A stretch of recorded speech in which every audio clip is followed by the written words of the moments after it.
نحمده ونصلي على رسوله الكريم أما بعد فأعوذ بالله من الشيطان الرجيم بسم الله الرحمن الرحيم رب اشرح لي صدري ويسر لي أمري واحلل عقدة من لساني يفقه قولي واجعل لي وزيرا من أهلي. السلام علیکم ورحمۃ اللہ وبرکاتہ. سورۃ اليوسف کی آج ہم آیا نمبر 93 سے شروع کر رہے ہیں. آیا نمبر 93 ہے اذهبوا بقمیصی ھذا. یوسف علیہ السلام نے فرمایا اذهبوا بقمیصی ھذا، یہ میری قمیص تم لے جاؤ. فألقوه على وجهه ابی، پھر اس کو والد کے چہرے پر ڈالو. فألقوه على وجه ابی، پھر اس کو والد کے چہرے پر ڈالنا. یأتی بصیرا، ان کی بینائی واپس لوٹ آئے گی. وَأْتُونِي بِأَهْلِكُمْ أَجْمَعِينَ، اور اپنے سب گھر والوں کو میرے پاس لے آؤ. تو یوسف علیہ السلام نے اپنے بھائی یہودا سے فرمایا کہ یہ قمیص میرا لے جاؤ اور یعقوب علیہ السلام کے چہرے پہ ڈالنا، والد کے چہرے پہ ڈالنا، تو ان کی بینائی واپس لوٹ آئے گی. یعقوب علیہ السلام کا غم ایک قمیص سے شروع ہوا تھا اور اب اسی قمیص کے ساتھ ختم ہونے جا رہا تھا. اور یہ اللہ تعالیٰ کے فیصلے ہیں. کسی آبجیکٹ میں کوئی گلوریفیکیشن نہیں ہے، کوئی بلیسنگ نہیں ہے، یہ سب اللہ تعالیٰ کے فیصلے ہیں. اللہ تعالیٰ جب کسی کو چاہیں شفا دے دیں اور جب چاہیں اس کی زندگی میں تکالیف لے آئیں. اور today it's medically proven as well that in extreme excitement you can regain your vision, you can restore your vision, and it's proven medically today. اور یہ کوئی اتنی بڑی بات نہیں ہے، ایسے ہو سکتا ہے. اور پھر یہ ہے کہ یعقوب علیہ السلام کے لیے ان کا کرتا آ رہا ہے یوسف علیہ السلام کا، اور پھر ساتھ میں ایک اور انسٹرکشن بھی دیتے ہیں، ایک اور حکم دیتے ہیں یوسف علیہ السلام. کیا فرماتے ہیں؟ وَأْتُونِي بِأَهْلِكُمْ أَجْمَعِينَ، اور تم سب گھر والے میرے پاس آ جاؤ، ان سب گھر والوں کو بھی میرے پاس لے آؤ. تو یہ وہ وقت تھا جب بنی اسرائیل سارے کے سارے پھر اپنے بھائی یوسف علیہ السلام کے پاس ایجپٹ میں شفٹ ہو جاتے ہیں.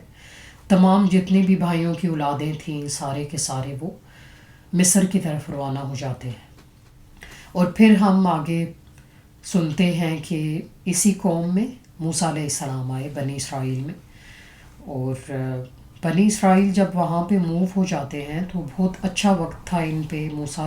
یوسف علیہ السلام جو تھے وہ بادشاہ تھے، نبی بھی تھے، بھائی جو تھے وہ بھی کافی چینج ہو چکے تھے، اور ان پہ ایک بہت اچھا وقت تھا ایک عرصہ تک.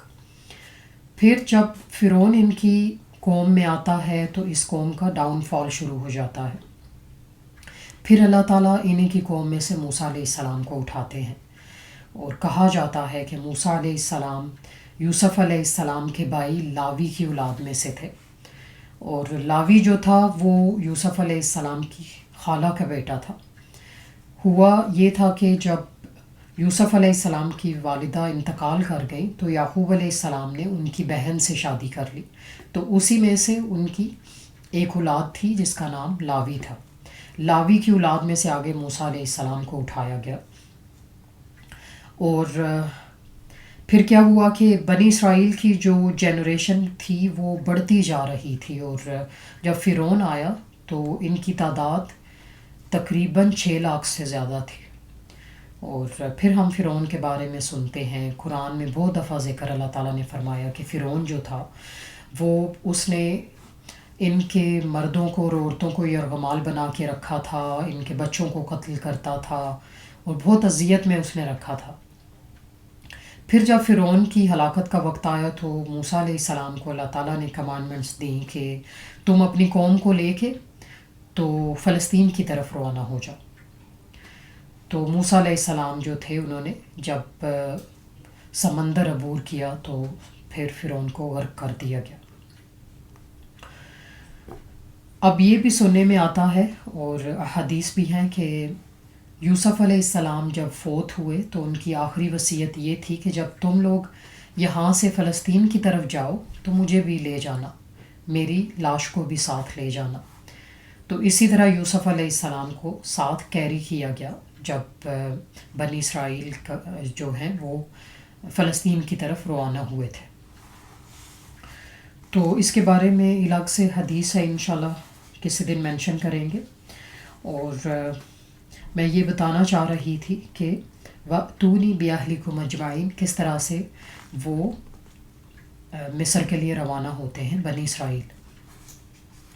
آیہ نمبر 94 ہے وَلَمَّا فَصَلَتِ الْعِيرُ، اور جب قافلہ جدا ہوا، قَالَ أَبُوهُمْ، تو ان کے والد نے کہا، کن کے والد نے؟ یعقوب علیہ السلام نے فرمایا، لَأَجِدُ رِيحَ یوسف، میں یقیناً میں یوسف کی خوشبو پا رہا ہوں، لولا ان تفندون، اگر تم مجھے بہکا ہوا نہ سمجھو۔ قافلہ جب وہاں سے روانہ ہوتا ہے تو یوسف علیہ السلام کی خوشبو پاتے ہیں یعقوب علیہ السلام، اور گھر والوں کو کیا کہتے ہیں کہ اگر تم مجھے بہکا ہوا نہ سمجھو، یہ نہ سمجھو کہ بڈھا سٹھیا گیا ہے، تو میں تمہیں ایک بات بتاؤں کہ میں تو یوسف علیہ السلام کی خوشبو محسوس کر رہا ہوں۔ والد تھے، ظاہر ہے یوسف علیہ السلام کی غم میں اتنے سال گزارے، تو اب وہی خوشبو وہ محسوس کر رہے تھے۔ تفندون کا ورڈ جو ہے یہ فا نون دال سے ہے، اور یہ صرف ایک بار قرآن میں مینشنڈ ہے، اور یہ ویکن کے لیے یوز ہوتا ہے، ویک کے لیے یوز ہوتا ہے، یعنی ایسا انسان جس کی رائے بہت ویک ہو، کہ مجھے ایسے لگتا ہے اگر تم یہ نہ کہو کہ میں سٹھیا گیا ہوں یا میں پاگل ہو چکا ہوں۔ تو فنت جو ہے وہ پہاڑ کی چوٹی کو کہتے ہیں، اور فا نون دال فنت بوڑھے کو بھی کہا جاتا ہے جو عمر کی انتہا کو پہنچا ہو، کہ کہیں تم مجھے بڑھاپے کی وجہ سے تم یہ نہ کہنا کہ میں بہک گیا ہوں یا مجھے سمجھ نہیں ہے کسی چیز کی، میں واقعی خوشبو پا رہا ہوں یوسف کی۔ تو مفسرین کہتے ہیں کہ انبیاء کی وحی بجلی کی طرح ہوتی ہے، کہ جب بجلی ہو، لائٹ ہو تو انسان کو سب کچھ نظر آتا ہے، لائٹ نہ ہو تو اسے کچھ نظر نہیں آتا۔ تو وحی کا بھی یہی معاملہ ہے، اس کے بغیر نبی جو ہیں وہ بالکل یعنی کچھ نہیں دیکھ سکتے، اس طرح کے میریکل سے وہ آگاہ نہیں ہو سکتے جب تک اللہ تعالیٰ کا اذن نہ ہو۔ And we also have the opinion of Ibn Abbas radiallahu anh. He said when caravan departed from Egypt, a wind started blowing. A wind started blowing and brought the scent of Yusuf alayhi salam's shirt to Yaqub alayhi salam. He found his scent from the distance of 8 days away. From the distance of 8 days away. یوسف علیہ السلام جو تھے وہ 8 دن کی دوری پر تھے ان سے۔ اس وقت ظاہر ہے کہ گاڑیاں وغیرہ نہیں ہوتی تھی، اور it's about the distance of 4 to 5 hours drive. آپ یہ سمجھ لیں کہ یہاں سے لے کے لنڈن تک کا فاصلہ ہوگا، اور یہ ایسے ہی ہے کہ جیسے کوئی فون کر کے بتائے کہ ابا میں نے اپنی قمیص بھیجی ہے اور آپ کو مل جائے گی۔ تو اس وقت نہ فون تھے نہ ٹیکنالوجی تھی، تو اللہ تعالیٰ اپنے انبیاء کو اس طرح وحی کے ذریعے آگاہ کر دیتے تھے۔ تو یوسف علیہ السلام جو تھے انہوں نے اپنی قمیص بھیجی، تو والد جو ہیں وہ کہتے ہیں کہ میں خوشبو پا رہا ہوں۔ آپ یہ سوچیں کہ یوسف علیہ السلام جب کنویں میں تھے، کنعان میں تھے، والد کے آس پاس ہی تھے، جب ظاہر ہے روتے ہوں گے، واویلا بھی کیا ہوگا، لیکن ان کی آواز جب سنائی نہیں دی، جب انہیں نہ ہی خوشبو آئی کہ یوسف کہاں ہے، نہ ہی پتہ لگا، جب اتنی دور ان کی قمیص ہے کہ 250 کلومیٹر کے فاصلے پر ہے، تو اس وقت وہ اس کی خوشبو محسوس کر رہے ہیں۔ تو یہ اللہ تعالیٰ کے فیصلے ہیں، اللہ تعالیٰ جب چاہیں وحی کے ذریعے اپنے انبیاء کو آگاہ فرما دیں۔ قالوا تاللہ، انہوں نے کہا، گھر والوں نے کہا، اللہ کی قسم، انک لفی ضلالک القدیم، بے شک آپ تو یقیناً اپنے پرانے خبت میں ہیں۔ گھر والوں نے کہا کہ آپ تو پرانی باتیں لے کے بیٹھے ہوئے ہیں، وہی پرانا خبط جو آپ پہ سوار تھا کہ یوسف کہاں ہے، یوسف کہاں ہے، اور آپ تو اسی میں ابھی تک مبتلا ہیں، اور یوسف گیا ابھی تو چلا گیا، ابھی پتہ بھی نہیں وہ کہاں ہے کہاں نہیں، تو آپ پھر اسی کی سٹوریز لے کے بیٹھے ہوئے ہیں کہ یوسف کی خوشبو اور یوسف ایسے اور یوسف ویسے. تو یہ کوئی خبط نہیں تھا یعقوب علیہ السلام کا، بلکہ اللہ تعالیٰ نے واقعی انہیں آگاہ فرما دیا تھا. اور یہ یعقوب علیہ السلام کے گھر والے تھے، وہ گھر والے جو ان کے بیٹوں کی اولاد میں سے تھے یا بیویوں میں سے تھے. اور اس میں اسپیسیفکلی یہ تو نہیں بتایا گیا کہ کس نے کہا، لیکن یہ وہ گھر والے تھے جو بیٹے ان کے پیچھے چھوڑ کے گئے تھے، کیونکہ بیٹے تو سارے گھر میں موجود نہیں تھے، وہ مصر میں تھے. تو اس طرح سے ہوتا ہے جب آپ خود اپنے والدین کو اس طرح سے ٹریٹ کرتے ہیں تو ظاہر ہے آپ کے بچے بھی پھر ایسے ہی کریں گے، اور وہی بچے پھر اس چیز کو اتنا نارملائز کر دیتے ہیں کہ وہ آپ کے ساتھ بھی ویسا ہی سلوک کرتے ہیں جب آپ کو ان کی ضرورت ہوتی ہے اپنے بڑھاپے میں. تو یہ بالکل بھی ایک ناجائز بات ہے کہ بڑوں کے ساتھ اس طرح سے بات کی جائے یا کسی بوڑھے بزرگ کے ساتھ اس طرح سے بات کی جائے کہ آپ تو پرانے خبط میں گرفتار ہیں، ابھی تک یوسف علیہ السلام کو لے کے بیٹھے ہیں، اور ہمیں تو نہیں لگتا کہ ایسا کچھ ہونے والا ہے. اس سے یہ بھی معلوم ہوتا ہے کہ یعقوب علیہ السلام نے جس طرح سے فرمایا تھا کہ میں صبر جمیل کروں گا، میں ایک اچھا صبر کروں گا، خوبصورت صبر کروں گا، تو انہوں نے واقعی وہ صبر کیا. اور اگر وہ صبر نہ کرتے تو گھر والے یہ نہ کہتے کہ آپ پرانے خبط میں مبتلا ہیں. گھر والوں کو پتہ ہوتا کہ وہ نارملی ایسی باتیں کرتے رہتے ہیں، یوسف علیہ السلام کا تذکرہ وہ کرتے رہتے ہیں، اور یہ ایک نارمل سی بات ہے. بلکہ گھر والے بہت حیران ہوئے، کیونکہ یعقوب علیہ السلام واقعی یوسف علیہ السلام کی بات نہیں کرتے تھے، رونا دھونا نہیں کرتے تھے گھر میں، بلکہ اللہ تعالیٰ ہی سے فریاد کرتے تھے، اور بیٹوں کے سامنے وہ زیادہ انہیں ملامت نہیں کرتے تھے یا اس طرح سے. آگے ہم آیا نمبر 96 دیکھتے ہیں.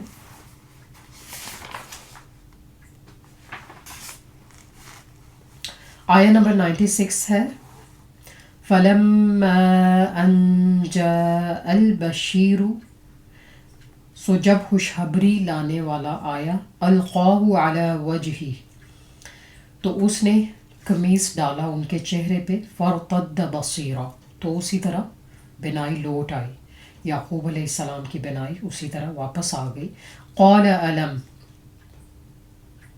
فرمایا یعقوب علیہ السلام نے، کیا میں نے نہیں کہا تھا، اقل لکم، تم لوگوں سے، قال علم اقل لکم، کیا میں نے نہیں کہا تھا تم سے، انی اعلم من اللہ ما لا تعلمون، میں اللہ تعالیٰ کی طرف سے وہ جانتا ہوں جو تم نہیں جانتے. کیا میں نے نہیں تمہیں بتایا تھا کہ میں اللہ کی طرف سے وہ جانتا ہوں جو تم نہیں جانتے. فلما ان جاء البشیر، تو خوشخبری لانے والا جب آیا، القاہ علی وجہہ، تو اس نے قمیص ان کے چہرے پہ ڈالا. تو خوشخبری کیا تھی، خوشخبری لانے والا کیا خوشخبری لایا کہ یوسف علیہ السلام زندہ سلامت ہیں، اور نہ بلکہ وہ خیریت سے ہیں، اس ملک کے بادشاہ بھی ہیں اور بہت بڑے عہدے پہ ہیں، یہ خوشخبری تھی. اور پھر ساتھ میں قمیص کے ساتھ ان کی بینائی بھی واپس لوٹ آئی، اور باپ جو ہیں ان کے غم ختم ہونے جا رہے تھے، اپنے بیٹے کے پاس وہ جا رہے تھے. تو اس طرح سے اللہ تعالیٰ جب چاہیں تو وہ انسان کے غم دور کر دے، جب چاہیں اس کی زندگی میں تکالیف لے آئے، اور یہ سب اللہ تعالیٰ کے فیصلے ہیں. اس دنیا کو جنت نہیں کہا گیا کہ آپ سوچیں کہ مجھے یہ غم کیوں ملا، میرے ساتھ ویسا کیوں ہوا، اور اگر ایسا نہ ہوتا تو کتنا اچھا ہوتا. بلکہ اللہ تعالیٰ چھوٹی چھوٹی تکالیف دے کے آپ سے امتحانات لیتے ہیں، اور اس دنیا سے کامیاب وہی جاتا ہے جو کہ صبر کرنے والا ہوتا ہے. جس طرح یوسف علیہ السلام نے فرمایا کہ تقوی اور صبر تمہاری زندگی میں بہت ضروری ہے، اگر یہ دونوں ہوں تو آپ محسنین میں شامل ہو جائیں گے.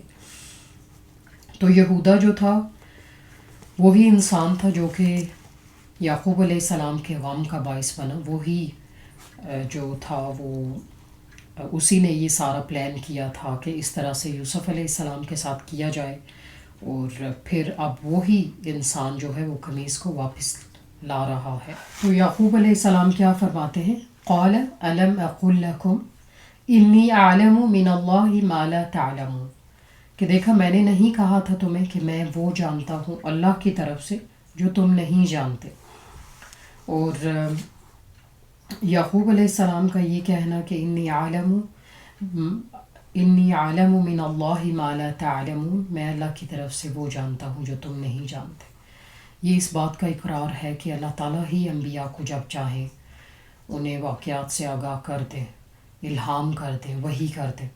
اللہ تعالیٰ کے علاوہ کچھ ہو نہیں سکتا۔ آپ دیکھیں تو جس طرح سے میں نے پہلے بھی مینشن کیا کہ یوسف علیہ السلام جو تھے وہ کنویں میں جب تھے تو انہیں اس بات کی خبر نہیں ہوئی یعقوب علیہ السلام کو، اور اتنی دور سے 250 کلومیٹر کے فاصلے سے انہیں خوشبو آ رہی ہے یوسف علیہ السلام کی۔ تو یہ اللہ تعالیٰ کے فیصلے ہیں، اور اللہ تعالیٰ نے اپنے نبی کو پہلے ہی بتا دیا کہ اس طرح سے تمہارے غم ابھی ختم ہونے جا رہے ہیں۔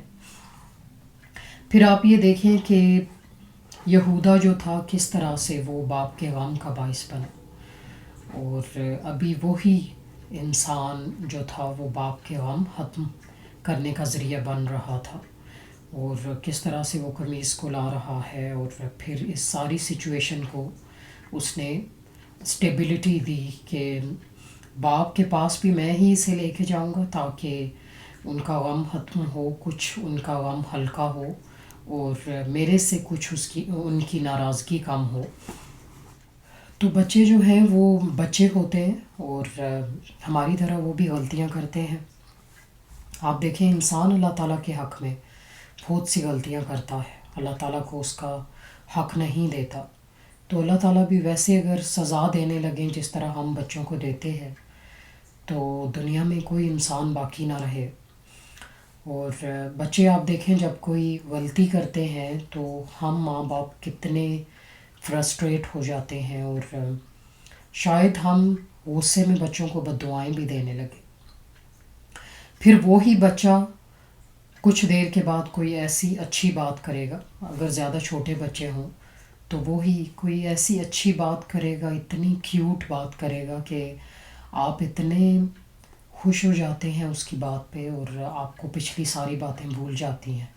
تو ایسی ہی کچھ سٹوری یہودا کی بھی ہے کہ یہودا ہی باپ کے غم کا باعث بنا، اور ابھی وہی باپ کا غم دور کرنے کا باعث بنا۔ تو انسان کا حسن سلوک جو ہے وہ بچوں کو بدل سکتا ہے، یہ نہیں کہ جیسا بچے آپ کے ساتھ کر رہے ہیں آپ بھی ویسے ہی کرتے۔ یعقوب علیہ السلام کی زندگی صبر سے بھری پڑی ہے، اور یوسف علیہ السلام اور یعقوب علیہ السلام نے دو ہی باتیں سیکھیں کہ صبر کرنا ہے اور تقوی کا دامن ہاتھ سے نہیں چھوڑنا۔ یہ دونوں چیزیں جب ہوں گی تو اللہ تعالیٰ آپ کو محسنین میں شامل کریں گے، اور تقوی کے بغیر آپ احسان کرنے والوں میں شامل ہو نہیں سکتے۔ یہ نہیں ہو سکتا کہ آپ میں تقوی ہو اور پھر آپ نیکی کرنے والے نہ ہوں، احسان کرنے والے، اپنے کاموں کو، اپنے نیک اعمال کو بیوٹیفائی کرنے والے نہ ہوں، اس بیوٹی کے ساتھ انہیں ادا نہ کریں، اس حسن کے ساتھ انہیں ادا نہ کریں جو اللہ تعالیٰ کو پسند ہے۔ جب تقوی ہوگا تو آپ کی حالت، آپ کے کاموں کا حسن، آپ کے نیک اعمال جو ہیں وہ خوبصورت ہو جائیں گے، اور آپ کا نیکی کرنے میں دل لگے گا۔ اور یہ دیکھیں کہ تقوی کتنا ضروری ہے، اس ایج میں بھی تقوی بہت ضروری ہے، اللہ تعالیٰ کا ڈر ہونا بہت ضروری ہے، اور اللہ تعالیٰ کا ڈر کوئی بزدلی کی علامت نہیں ہے۔ اللہ تعالیٰ واقعی اتنے عظمت والے ہیں کہ ہمیں ان سے ڈرنا چاہیے۔ نہ ڈرنے والے اس دنیا میں رہ کے کچھ اکھاڑ نہیں گئے۔ آپ فرعون کی سٹوری کے بارے میں سوچ لیں، فرعون کتنا پاورفل تھا اور اس میں تقوی نہیں تھا، اور آج تک وہ ذلیل ہو رہا ہے۔ اللہ تعالیٰ نے اس کی لاش کو عبرت کا سامان بنا دیا۔ ان لوگوں کے لیے جو آگے آنے والے ہیں. لیکن اللہ فرماتے ہیں کہ نصیحت وہی پکڑتے ہیں جو عقل والے ہوتے ہیں. انسان میں اگر عقل کی کمی ہو تو پھر وہ نصیحت نہیں پکڑتا، اس طرح کے واقعات سے لیسن نہیں لیتا. May Allah subhanahu wa ta'ala help us to comprehend the Quran and Sunnah and help us to follow the footsteps of Prophets alayhimus salam ajma'in. And may Allah subhanahu wa ta'ala make us among the muhsineen and sabirin. And may Allah subhanahu wa ta'ala make our children among the muhsineen and sabirin. And may Allah subhanahu wa ta'ala protect them from the fitnas of this age. And may Allah subhanahu wa ta'ala protect them from Dajjal and all those major fitnas which are occurring before the day of judgment. Ameen thumma ameen. Subhanaka Allahumma wa bihamdika nashhadu la ilaha illa anta nastaghfiruka wa natubu ilayk. Assalamu alaikum wa rahmatullah wa barakatuh.